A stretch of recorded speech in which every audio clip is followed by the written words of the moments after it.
오늘 아침에는 마음을 가꾸어주는 작은 이야기라고 하는 책에 나오는 과자 도둑 이야기로 말씀을 시작하려고 합니다. 어느 여인이 공항 매점에서 과자 한 봉지를 사서 봉투에 넣고 대합실에 앉아 책을 읽고 있었습니다. 그때 한 건장하고 잘생긴 신사가 옆에 앉더니 과자 봉지를 꺼내서 먹는데 자신이 매점에서 산 과자 봉지와 똑같은 것이었습니다. 신사는 과자 봉지를 뜯어서 여인과 자신 사이에 놓고는 컴퓨터를 하면서 연신 과자를 먹는 거예요.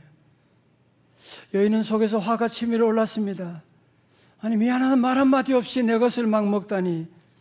너무 뻔뻔한 사람 같아서 말도 못하고 여인도 내 것이니까 과자 한 개를 집어서 보란듯이 먹었습니다. 그러나 신사는 전혀 신경 쓰지 않고 태어날 뿐이었습니다. 결국 신사와 번갈아 가면서 과자를 먹다가 마지막 한 개가 남게 되었습니다. 신사는 그 과자 반을 먹고는 반은 남겨서 봉지에 넣어주면서 눈웃음 치면서 자리에 일어나 비행기를 타러 가는 것이었습니다. 이 여인은 신사를 바라보면서 어떻게 저런 철면피 같은 인간이 다 했지. 너무 화가 났지만 비행기 탈 시간이 되어서 비행기 타러 갔습니다.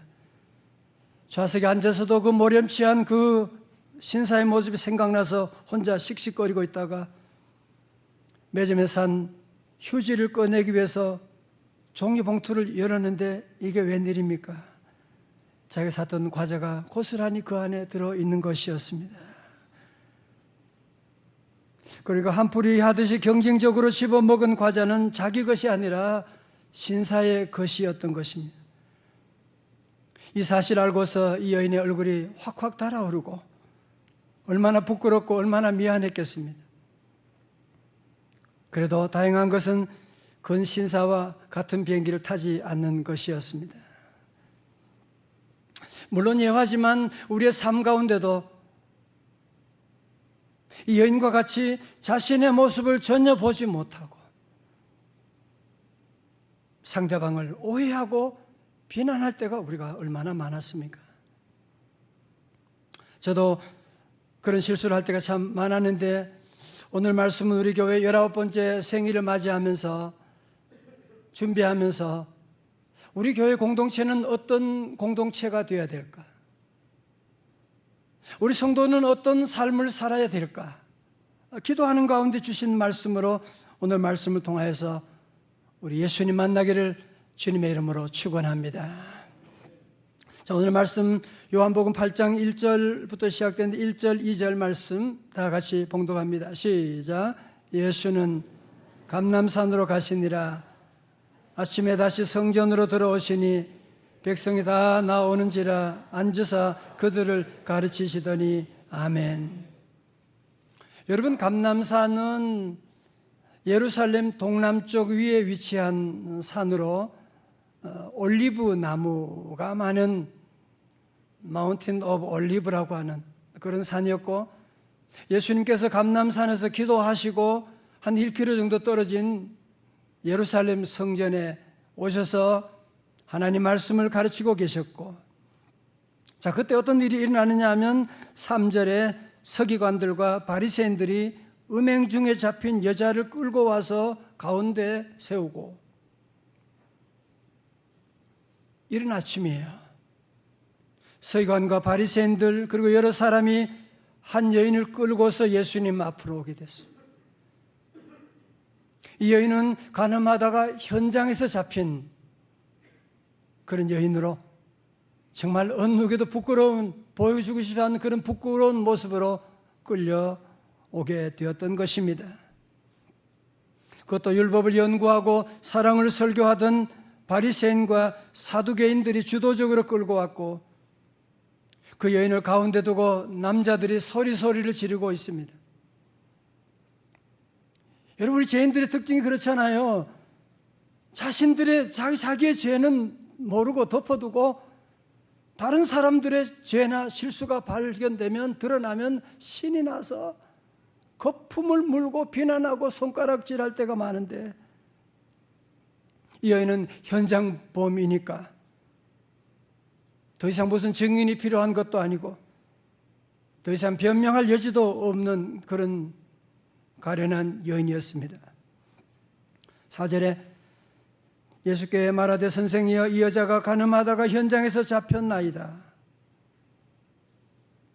여러분, 서기관과 바리새인들은 어떻게 하든지 예수님을 고발할 조건을 찾고 있는, 예수님이 마음에 안 든 거예요. 사람들이 자꾸 예수님을 따라가게 되고 예수님의 인기가 높아지게 되고 자기들은 점점 무시당하니까 어떻게 하든지 저 예수님을 고소할 그런 방안을 찾고 있었는데, 예수님 이번에는 이 함정에서 벗어나지 못할 것이라고 확신하고 5절 말씀 다 같이요. 말씀 읽을 때 여러분이 크게 읽으셔야 돼요. 말씀 읽을 날도 많지 않은데 크게요. 시작. 모세는 이러한 여자를 돌로 치라 명하였거니와 선생은 어떻게 말하겠나이까? 말하겠나이까가 아니고 말하겠나이까? 이렇게 하는 거예요. 6절 그들이 이렇게 말하면 고발할 조건을 얻고자 하여 예수를 시험함이러라. 자 보세요. 이제 예수님은 이래도 걸리고 저래도 걸리는 함정에 지금 놓여 있어요.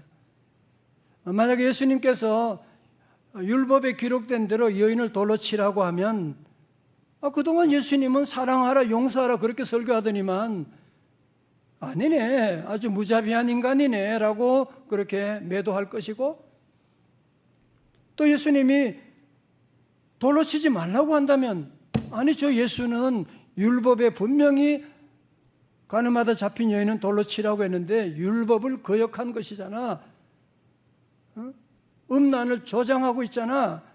그러면서 예수님을 자신의 방법대로 처리할 수 있을 것이라고 생각했을 것입니다.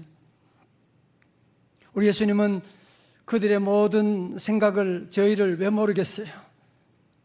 예수님 고발할 조건을 찾고 있는 그들을 주님이 다 아시면서 우리 주님은 땅에 뭔가를 손가락으로 계속 쓰시다가 그리고 일어서서는 그들을 바라보시면서 딱 한마디 말씀하셨습니다. 너희 중에 죄 없는 자가 먼저 돌로 치라. 그러자 거기 있던 사람들이 흩어지기 시작합니다. 왜냐하면 죄 없는 자가 한 사람도 없기 때문에 그랬어요. 돌로 치려고 했었는데 알고 보니 50보 100보야. 들어져 나지 않았고 들키지 않을 것뿐이지 자기들도 죄인이라고 하는 사실을 깨닫게 된 것이거든요. 여러분, 그렇지만 오늘날 비교하면 이 정도면 오늘 같으면 어떡할까요? 저는 이 정도면 참 양심이 살아있다는 그런 생각이 들기도 합니다. 모든 사람들이 서로 눈치를 보듯이 그러면서 다 물러가게 되자 예수님은 이 여자를, 떨고 있는 여자를 보시고 물으셨습니다. 다 같이 10절의 말씀입니다. 시작. 예수께서 일어나사 여자 외에 아무도 없는 것을 보시고 이르시되 여자여 너를 고발하던 그들이 어디 있느냐? 너를 정죄한 자가 없느냐? 아마 이 여인은 정신이 없었을 거예요. 그죠? 벌벌 떨고 있고 어디 누구도 보이지 않는 그런 상황 가운데 너에게 정죄하는 자가 없느냐? 주님이 물으셨을 때 고개를 들면서 이 여인은 아마 눈물을 뚝뚝 흘리게 됐을 거예요. 그러면서 대답하되 주여 없나이다. 예수께서 이르시되 나도 너를 정죄하지 아니하노니 가서 다시는 죄를 범하지 말라 하시니라. 자, 오늘 여러분 이 말씀을 우리가 자주 들었고 이 말씀을 읽으면서 예수님께서 죄 없는 자가 돌로 치라고 하는 그 말씀 한마디에 그렇게 대단하던 큰 소리치던 바리새인들과 서기관들, 많은 남정네들이 다 꼼짝하지 못하고 코가 납작해지게 됐고 다 물러가게 되었다. 그렇게 우리가 볼 수도 있지만 그것은 구경꾼의 입장에서, 제3자의 입장에서 성경을 보게 되는 것이고, 그렇게 보면 오늘 이 말씀 읽어도 우리와는 아무런 상관이 없을 것입니다. 여러분, 우리 예수님은 이 말씀을 통해서 우리에게 하시고자 하는 말씀, 무슨 말씀이냐? 예수님이 하시는 말씀은 돌에 맞아 죽게 될 그 여인이 서 있는 자리가 바로 오늘 저와 여러분이 서 있는 자리라고 하는 말씀입니다. 여러분, 제가 유리와 거울에 대한 얘기한 적 있죠. 여러분, 유리와 거울은 비슷하지만 다르잖아요. 우리가 이 유리를 통해서 세상을 보면 어때요? 밖이 다 보이는 거예요. 사람들의 모습이 보여요. 지저분한 것도 다 보여요. 근데 내 모습은 안 보여요. 그렇지만 여러분이 거울을 통해서 보면, 오늘 아침에도 여러분 거울 보고 오셨는데 거울 통해 보면 세상이 안 보여요. 바깥은 안 보여요. 남편도 안 보여요. 내 모습이 보이게 되는 거예요. 여러분, 똑같은 유리지만 수은이 발라진 거울에는 내 모습만 보이게 되는 것이거든요. 사랑하는 성도 여러분, 우리가 성경을 보면서도 때로 은혜 받지 못할 때가 있는데 왜 그러냐? 성경을 유리로 보기 때문에 그래요. 유리 보듯이 성경을 보니까 다윗 정말 한심해. 그 왕이라는 사람. 베드로는 수지자라면서 예수님 모른다고 그렇게 부인하고 정말 한심한 사람들이야. 여러분, 반대로 이 말씀을 거울이 되어서 여러분이 말씀 읽게 되면 어때요? 거기에 누가 보여요? 내가 보이기 시작하는 거예요. 베드로를 보면서 나도 얼마나 예수님을 모른다고 부인한 적이 많았는데, 다윗을 보면서 나도 얼마나 은밀한 죄를 무수히 많이 지었는데, 이 말씀을 거울로 보게 되면 눈물이 흐르지 않을 수가 없는 거죠. 이게 내 얘기구나. 주님이 나 위에 십자가에 돌아가셨구나. 사랑하는 성도 여러분, 간음 현장에 잡힌 여인, 이때 얼마나 놀랐겠어요, 그죠? 얼마나 부끄러웠겠어요? 얼마나 두려웠겠어요? 여러분, 마찬가지로 우리도 내가 지은 죄가 드러나지 않아서 그렇지, 만약에 하나님 앞에 청문회를 열게 된다면, 그래서 나의 지은 모든 죄가 드러나게 되면 여러분 가족 앞에, 사람들 앞에 얼굴을 들고 다닐 수가 있겠습니까? 오늘 이 시간 교회 와서 예배드리는 경건한 우리들이 목사라고 예외라고 말할 수가 있겠습니까?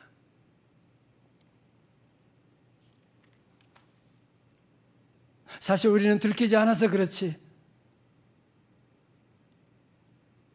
우리가 지난날 한 모든 마음과 생각과 행동의 모든 죄가 드러난다면 우리도 이 여인처럼 벌벌 떨 수밖에 없는 그런 모습이지 않겠습니까? 그때 우리 예수님 보는 눈이, 예수님의 용서하시는 그 예수님 보는 눈이 얼마나 주님의 그 은혜를 얼마나 감사하고 감격하며 새로운 삶을 시작하겠습니까? 여러분, 사실 이사야 선지자도 정말 대단한 선지자였거든요.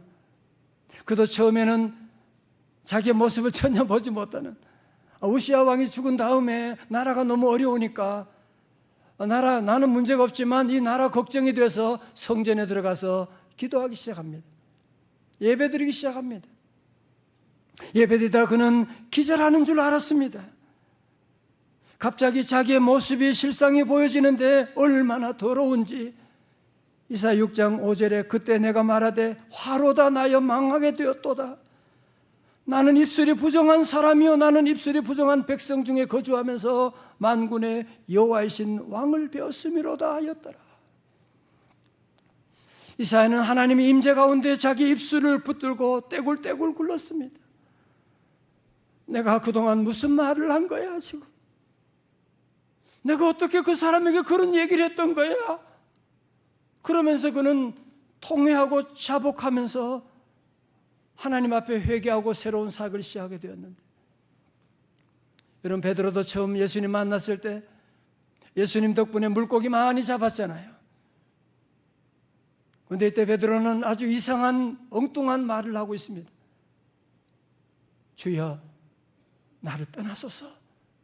나는 죄인이로소이다. 왜? 우리 예수님이라고 하는 거울로 자신을 보게 되니까 물고기 많이 잡은 게 이게 문제가 아니야. 성공한 게 문제가 아니야. 주님 앞에 내가 죄인이라고 하는 사실을 깨닫게 된 것이죠. 사랑하는 명성의 가족 여러분, 여러분은 돌에 맞아 죽을 이 여인의 자리에 서 보셨습니까? 그때 우리가 주님 보는 눈이 완전히 달라지게 됩니다. 그때 예수님이 내게 얼마나 좋으신 분인지, 예수님이 내게 얼마나 놀라운 은혜를 베풀어 주셨는지 주님 보는 눈이 완전히 달라지게 될 것입니다. 그러나 아직까지도 나는 간음 현장에 잡힌 여인과 같이 무슨 죄가 그렇게 많은 것도 아닌데, 누구나 다 죄 짓는 건데, 그렇게 말한다면 여러분 아직도 여러분의 영적인 눈이 열리지 않아서 그런 것입니다. 이런 사람은 마치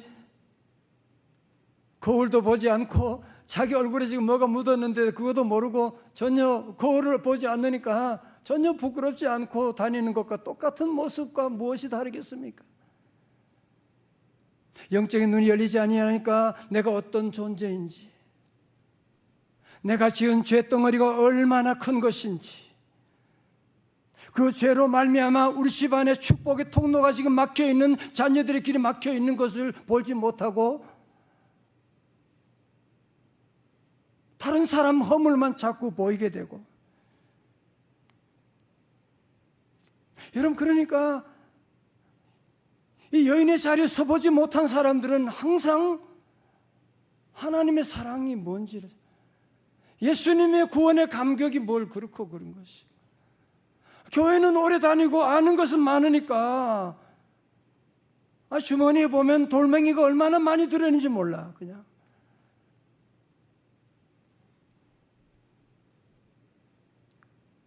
지난 4월 성지 답사 출발하는 날 비행기에서 제가 성경 말씀 읽다가 오늘 말씀 읽으면서 갑자기 이 말씀 거울에 제 자신의 모습을 비추어지는데 깜짝 놀랐습니다. 나는 늘 착한 척하고 거룩한 척하고 그러면서 목사가 왜 저래? 저 사람은 왜 저래? 그런 소리 많이 했었는데 바로 나 자신이 바로 지금 내 손에 지금 돌멩이가 들고 있다는 사실, 주님 앞에 회개가 되고 내가 바로 그 여인과 같은 돌 맞아야 될 자리에 내가 서 있습니다. 주님, 내가 죄인 중에 괴수입니다. 그때 우리 주님이 제게 오셔서 저를 안아주시고 용서해 주시고, 제가 맞아야 될 그 수많은 돌들 우리 주님이 대신 다 맞으시고 십자가에 돌아가시고 저를 구원하시고 용서해 주시는 그 은혜를 기억하면서 저 혼자 눈물 흘리며 부흥회를 가진 적이 있었습니다. 사랑하는 성도 여러분, 사도 바울도 이런 죄 용서와 구원의 은총을 깨닫고서 그는 로마서 8장에서 이렇게 외치고 있습니다.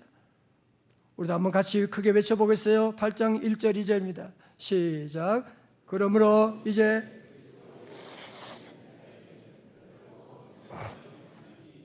이는 그리스도 예수 안에 있는 생명의 성령의 법이 죄와 사망의 법에서 너를 해방하였습니다. 아멘. 그리스도 예수 안에 있는 자에는 결코 정죄함이 없습니다. 다 같이 아멘. 33절 누가 능히 하나님께서 택하신 자들을 고발하리요 의롭다 하신 이는 하나님이시니. 우리 성도들은 You are not guilty. 이제 더 이상 사탄이 우리에게 34절에서 누가 정죄하리요. 자, 여러분 저를 보세요. 마귀가 하는 본업이 뭔지 아세요? 창세기부터 욥, 베드로를 따라다니면서 항상 마귀하는 전업은 정죄하는 겁니다. 마귀는 항상 우리에게 정죄하는, 마귀의 입술을 가진 사람은 자꾸 자기 죄는 안 보이고 남을 정죄하는. 그러나 우리 성도들은 믿으시기 바랍니다. 마귀는 정죄하지만 우리 주 예수 그리스도 안에 있는 자에게는 결코 정죄함이 없는 줄로 믿습니다. 이제 우리는 죄 용서받았습니다. 그러므로 우리 사랑하는 성도 여러분, 죄 없으신 예수님도 우리를 정죄하지 않으신데 죄가 많은 우리가 어떻게 죄 많은 우리가 남을 정죄할 수 있단 말입니다. 돌에 맞아 내가 어떻게 남에게 함부로 돌 던질 수가 있단 말입니까? 여러분, 그것은 바로 죄에 죄를 더하는 것입니다. 오늘 여인 왜 바르게 살고 싶은 마음 없었겠어요? 자기도 정말 정직하게 믿음 안에 잘 살고 싶은 마음이 왜 없었겠어요? 그러나 우리의 생각으로 우리의 노력으로 되는 것 아닙니다. 예수님 만나게 되니까 한순간에 그 안에 있는 모든 죄악들이 다 떠나가게 되고, 우리 성도도 마찬가지예요. 여인의 자리에서 주님의 십자가 은혜를 체험하게 되면 내가 끊어야 되겠다, 버려야 되겠다, 정리해야 되겠다, 여러분이 그렇게 다짐하고 다짐했던 것들 한순간에 정리되는 줄로 믿습니다.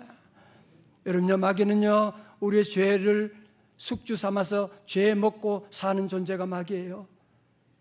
그래서 우리가 주님 앞에 서서 우리 주님의 은총을 체험하고 정죄의 은혜를 찬송하게 되면 사탄의 세력은 한 길로 왔다가도 7길로 물러갈 줄로 믿습니다.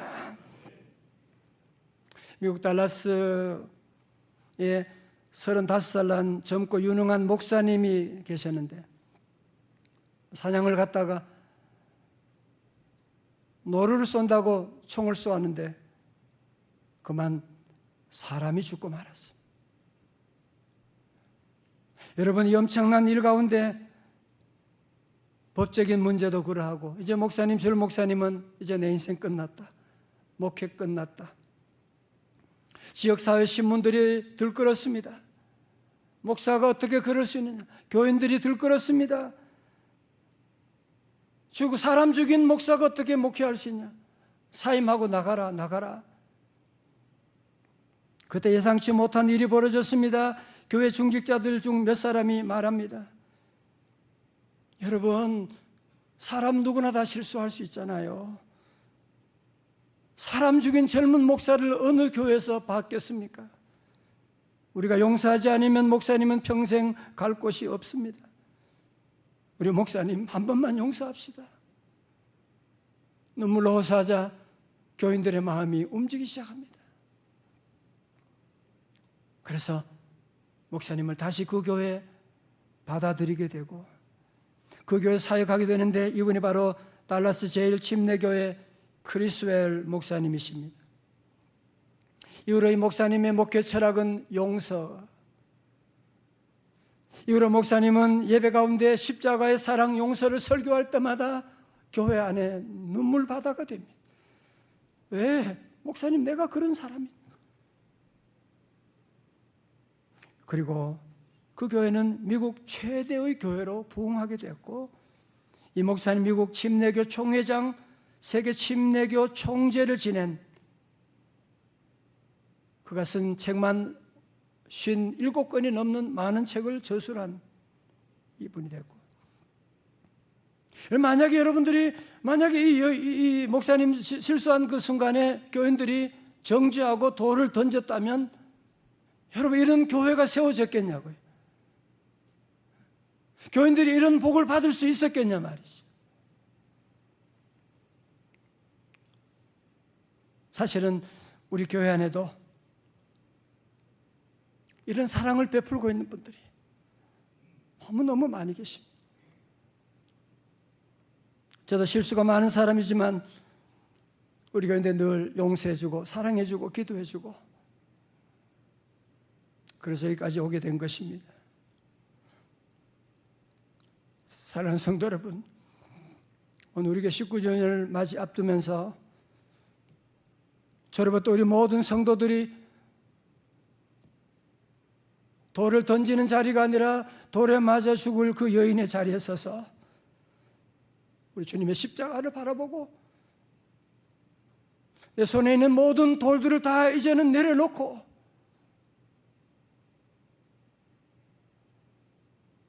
이제 우리 성도들은 서로 어떤 죄도 서로 용서해 주는 교회. 우리 명성제일교회는 서로 사랑하는 교회. 우리 명성제일교회는 원수까지도 사랑하는 그런 교회가 된다면 우리 주님이 얼마나 기뻐하시고 세상 사람들에게 하나님의 영광을 드러낼 수 있지 않겠습니까? 성도 여러분, 이 말씀을 우리 가정에도 적용할 수가 있습니다. 아내는 아내 자리에서, 남편은 남편의 자리에서 바른 말 해보십시오. 그건 전쟁 선포하는 것입니다. 이제 아내는 남편의 자리에 내려가서, 남편은 아내 자리에 내려가서 understand. 여러분, 그 아래로 내려가게 되면 이해할 수 없는 일이 뭐가 있겠어요? 아내 자리 서게 되면, 남편의 자리 서게 되면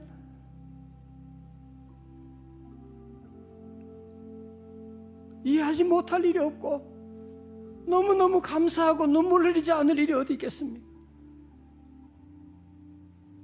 우리 집안 위해서 이렇게 애쓰고 헌신한 우리 귀한 종들 생각하고,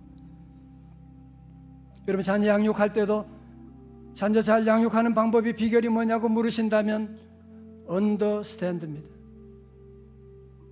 부모가 자꾸 내 때는 나 때는 그 자꾸 그런 얘기하지 말고, 나와 우리 자녀들이 지금 살고 있는 환경은 180도 1800도 달라졌거든.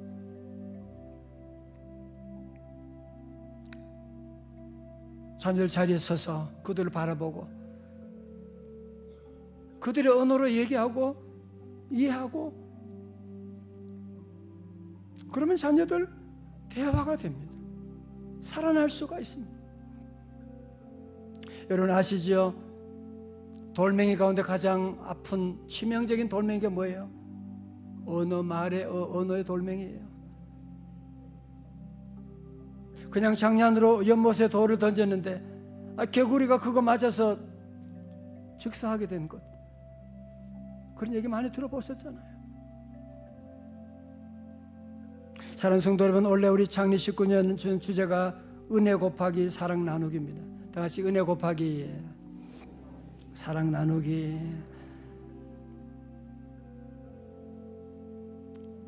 여러분, 세상 어떤 사람은 우리를 정죄할지 몰라요. 그러나 우리 주님은 절대로 우리를 정죄하지 않아. 내가 정죄하지 아니하노라 말씀하셨고, 누구든지 그리스도 예수 안에 있는 자에게는 결코 정죄함이 없다고 말씀하셨거든. 우리 성도들은 주님 앞에 나와 구원의 은총을 찬양하십시다. 할렐루야. 나의 죄는 용서받았습니다. 나는 구원받았습니다. 주님 우리를 사랑하십니다. 그래서 우리 모든 성도들은 은혜 곱하기입니다. 걸으면서도 주님께 감사하고, 밥 먹으면서도 감사하고, 아침에도 감사하고, 저녁에도 감사하고, 또 우리 성도들은 사랑은 나누기입니다. 여러분 작은 것이라도 오늘 말씀 듣고 여러분의 삶의 자리에서, 아니 대단한 거 못해도 괜찮아요. 그냥 말 한마디만 해줘도, 오늘 찬양대 은혜 받았어 최고. 말 한마디만 하면 앙상블, 우리 교사들 너무 감사해요. 말 한마디는 할 수 있잖아요. 여보 오늘 왜 이렇게 맛있어? 어? 학원 다니 공부하게 된 거야. 이제 우리 모두 다시 한번 우리 모두 은혜는 어떻게 하고요? 곱하고 사랑은 나누고. 돌에 맞을 그 여인의 자리에 주님 주시는 그 은혜를 감사하면서 다시 한번 찬송하고 감사하고 기도하며 새로운 기쁨의 삶, 축제의 삶을 시작할 수 있기를 주님의 이름으로 축원합니다. 우리 함께 찬송하시겠어요? 세상에서 방황할 때 나 주님을 몰랐지, 그러나 주님 우리를 용서해 주셨거든요. 찬양하시겠습니다.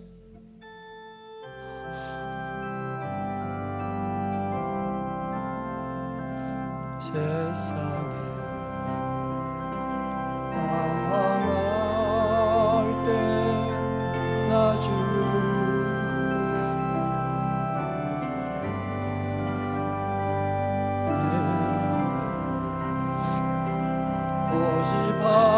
고집하며 온갖 죄를 저질러 예수여 예수여 이제인도 용서받을 수 있나요?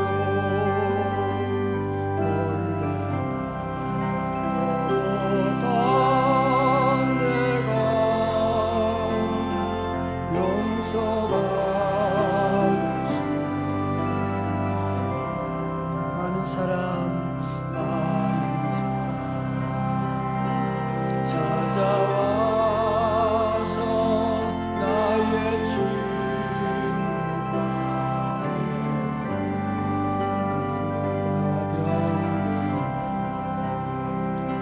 상한 마음 위로받지 못했나 예수여 예수여 이제는 불쌍히 여겨 주옵소서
나셔서 나의 죄를 씻으신 주님의 보혈을 함께 박수 치면서 찬양하시겠습니다.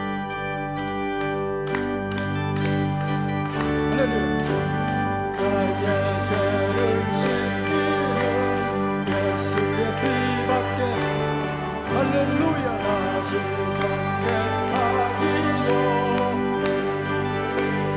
예수의 흘린 피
사랑하는 성도 여러분, 마귀는 우리 죄를 먹고 사는 존재예요. 마귀는 그래서 죄 먹고 우리 집안의 모든 것들을 다 망가뜨리는, 자녀의 가는 길을 막아버리게 됩니다. 이 시간 우리 모두가 다시 한번 우리 손에는 돌멩이, 돌에 맞을 사람이 또 돌을 들고 남을 던지면 죄에 죄를 더하는 것입니다. 하나님께 회개하고, 주님, 내가 늘 주머니에 돌 들고 다녔습니다. 늘 돌을 많이 던졌습니다. 남편에게도 자녀들에게도 교우들 가운데도 던질 때가 많아. 용서해 주시고, 이제로 돌맞은 여인의 자리에서 늘 감사하고 감격하며 십자가 은혜 감사하며 이제는 죄와는 거리를 끊어버리고 감사하며 은혜는 곱하고 사랑은 나누며 살겠습니다. 성령님 도와주옵소서. 우리 함께 시간 두 손 들고 주여 한번 외치고 우리 한 2분 동안만 함께 여러분 이거 정리하셔야 돼요. 정말 정리하셔야 됩니다. 여러분 끊어야지요. 계속 돌 들고 다니면 여러분 나중에 그 돌 때문에 누가 맞냐? 그거 내가 맞고 우리 아이들이 맞게 되는 거. 우리 한 1분 우리 기도하고 한 2분 가면 기도. 자, 주여 시작. 주여. 할렐루야. 할렐루야. 할렐루야. 아버지 하나님, 주여 우리 안에 돌입니다. 주님, 아버지 하나님, 주여 나 같은 죄인 아버지 하나님 용서하신 주님의 그 은혜 날마다 감사하며 주여 이제는 돌 던지는 자리가 아니라 돌 맞은 자리에 있는 것처럼 믿음 안에 살아가서 구원의 삶을 살게 하여 주시옵소서.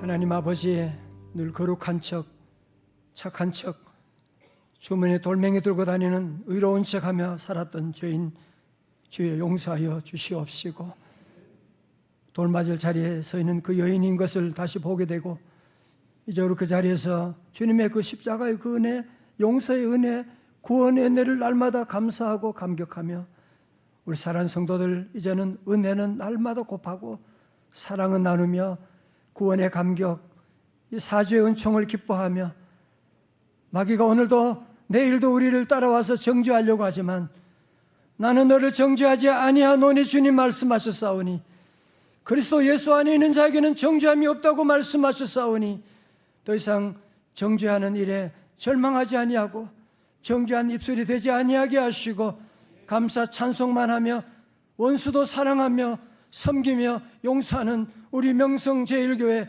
우리 성도들 가정 기업 다 되게 하여 주시옵소서. 모든 저주는 떠나갈지어다. 가정 불화가 사라지게 하시고 하나님 우리 가정의 자녀들의 모든 길도 하나님 이제 우리의 죄를 용서하사 열어 주시옵소서. 이제는 우리 허물과 죄를 대신하여 십자가 위에 몸찍이시고 피 흘리신 우리 주 예수 그리스도의 은혜와 나 같은 죄인도 용서하시고 날마다 은혜 베푸신 하나님 아버지의 만극하신 사랑과 성령님의 감동하심과 충만하심이